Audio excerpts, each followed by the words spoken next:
Ramble. Today we're going to be talking about leagues and just like wanted to talk about it because I'm having a great time and I feel like I have seen people talk about it in ways they're not having a great time and complaints they have. But I think that this league is super unique and I want to talk about the way I've been looking at it and why that's been a lot of fun for me.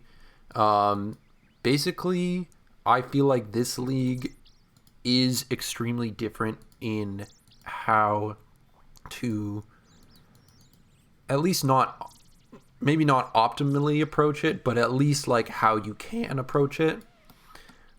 For example, like this, everything is locked. Everyone is going to have a unique path in terms of not just what they unlock, but what order you unlock it in. And that goes from skills, quests, everything. And I feel like a lot of people that I've seen, let me maybe turn this off. Is this the right one? A lot of people that I've seen have focused on unlocking as many skills as possible, doing quests to get experience in those skills, and then, leveling up that way, which is a very traditional kind of leagues method. You want to do your quests early game, you want to get your free experience and level up as many skills as you can to have an all-around base account. We got a fragment. What do we got? Deeper pockets. But I have not been doing that. If we take a look at my skills page, I have a ton of skills that I have not unlocked. I've unlocked Hunter, but I haven't really done anything with it. And I'm going to unlock Slayer soon just so I can do the museum quiz and get some XP. But ultimately, I'm not going to slay very much anytime soon either. Oh, shit. Nice. And one thing that I have been focusing on a lot is skips in the unlocks place with the quests. So I skipped to Fairy Rings, I skipped to the Desert quests, and I also skipped Monkey Madness. And these skips, to me, they're no-brainers. Like, Monkey Madness is a quest that, while everyone knows how to do it, and it doesn't take too long, it was basically a free skip for me. I bought a Dragon Sim after skipping, and that was equip Dragon Task, or equip Dragon Weapon, and perform a special attack. And that was 7 renown, and it only cost me 7 to skip. So I basically got a free skip for what I was doing. And then it gave me points also, in terms of league points, to progress to my next relic.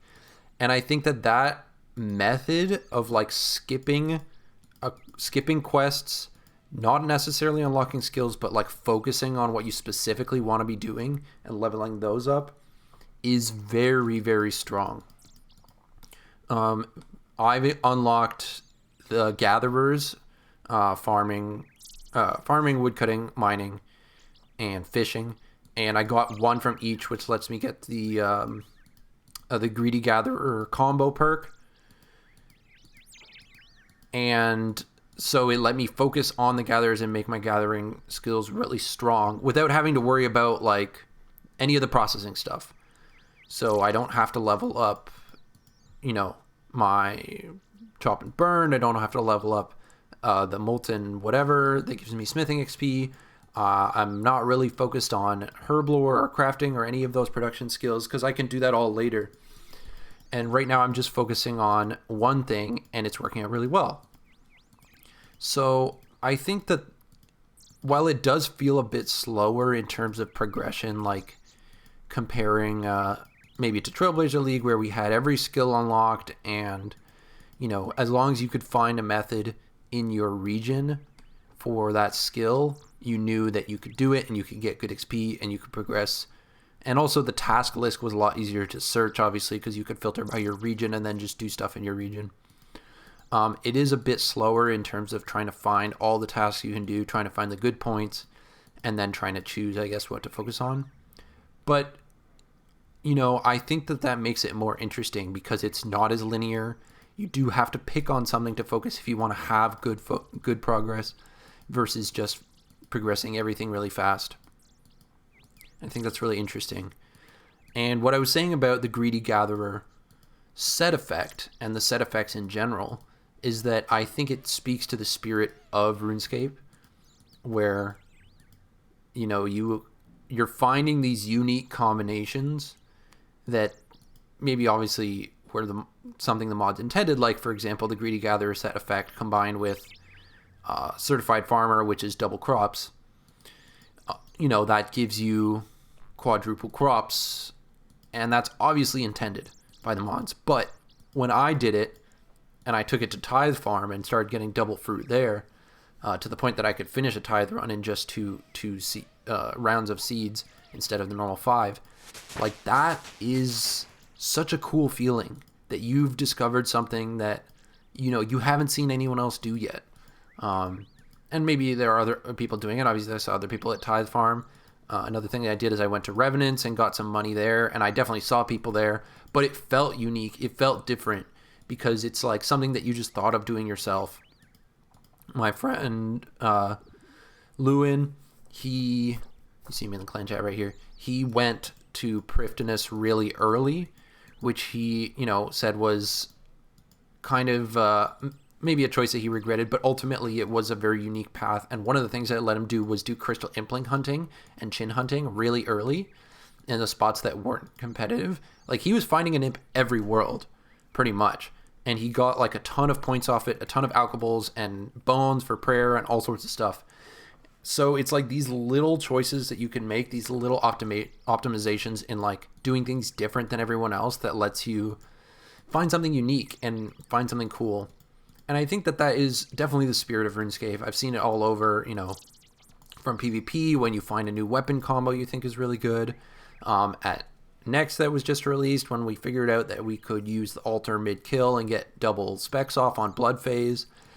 It's these things that just feel like you came up with it, and you're using it, and you haven't seen anyone else use it yet. I think it's really cool. I think it's really awesome. And it's one of the reasons I love leagues, and this league especially really leads into that. You've got to find your own unique combinations. You're not going to be able to use the same last recall, skilling methods that everyone else is using, or teleport into God Wars and do the same method that Woots was using and everyone else was using, like we did in Trailblazer. So yeah, that's about it. I have a lot of other things that I have a lot of other thoughts on leagues, but not super fleshed out, more just this is cool kind of thoughts. I definitely want to skip some more quests as soon as possible. Let's look at my unlocks.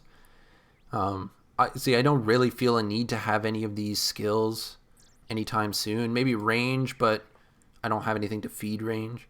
But yeah, like this renown, the number, like it stacks up very fast. I think on the day 1 and 2, when everyone was doing easy and beginner tasks and even mediums, they don't give a lot of renown. It's kind of similar to just the number of tasks completed that we have in past leagues. But on the higher tier tasks, you get a lot more per task. And so something like this, like Underground Pass, like this is a free unlock. And I haven't even done any of the pre-recs. I would get the Ivan staff. Like that would upgrade my DPS a ton. And I have, I can combine that with the Mage Relic that saves charges and stuff. I don't know, like if you wanted to go for Fremnik or something, you could do this stuff. It's more, expensive, but like, yeah, maybe you're getting resources from Kingdom or something like that. Like that could be very interesting. Obviously, you get lunar spells. And I think also people are underestimating how much these prices are going to drop, because a lot of the stuff overlaps in terms of like if I buy a Legends quest, like it has all of these things in here. And so if I were to buy, Underground Pass, I would get Biohazard and Plague City. If I was to buy Heroes, I would get Shield of Erev, and Heroes and Child Village. And you know, if I was to buy Dragon Slayer, then I would get Dragon Slayer and stuff. So like ultimately, the more quests you buy, the more quests you're able to buy. So I think that this page is extremely underrated right now in terms of progress, in terms of what people can do with it, and speeding up their progression. So that's about it. Let me know your thoughts. Tell me what you think about leagues, if you're having fun so far. And yeah, get out there, skip some quests. And until next time, peace.